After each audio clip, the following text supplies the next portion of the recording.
अगर आप class 10th में हैं तो ये वीडियो आपके लिए है। आज हम लोग बात करने वाले हैं लेसन 5 के। पाठ का नाम है समानांतर श्रेणी। जैसा कि आप बोर्ड पे देख पा रहे हैं, ये सवाल हर साल बोर्ड एग्जाम में पूछता है। देखिए सवाल कह रहा है कि एपी के 10,7,4 डॉट डॉट का 30वां पद आपको बताना है कि 30वां पद का है। तो इसके लिए एगो फार्मूला होता है। देखिए फार्मूला हम पहले लिख चुके हैं, an बराबर a plus n minus into D, ठीक है ना।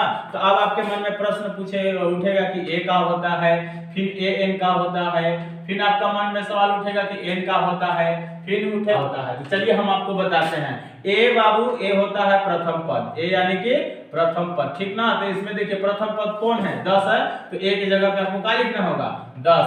an यानी कि बाबू होता है अंतिम पद, यानी कि सबसे लास्ट वाला। तो यही तो आपसे पूछले है। और n होता है जमा पद दिया गया है, तो n के मान इसमें आपको 30 डालना होगा, ठीक है।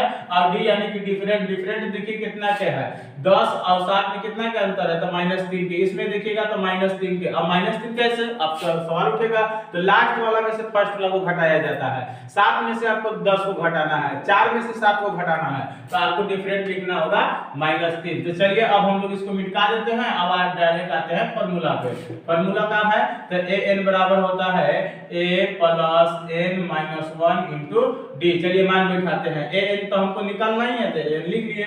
a की जगह पे 10 लिखना है, 10 लिख लेंगे, प्लस n कितना है, n देखिए 30 है, तो आप 30 लिख लीजिए। -1 है तो -1, और गुना d कितना है, तो -3 है, ठीक है। अब आ गया ये, उसी क्रम को आगे बढ़ाइए। 10 के 10 लिखिए, प्लस 30 में से 1 खाइएगा, 29 हो गया, और गुना फिर -3 करना होगा। तो an बराबर क्या हुआ, 10 प्लस में 29 गुना 3 करना होगा, तो 9 तिया 27 के साथ हाथ में 2 और 2 तिया 6 और 2 कितना हुआ 8, वो भी काम है तो माइनस में। तो an बराबर कितना हुआ, देखिए 87 रुपया कर्जा है, 10 रुपया थैली में तो जाके भर देंगे, तब में हमारा भी -77 रुपया बचेगा। यह है सवाल का आंसर। देखिए ऑप्शन कौन में है, सी में है। मिलेंगे अगले वीडियो में, तब तक के लिए जय हिंद।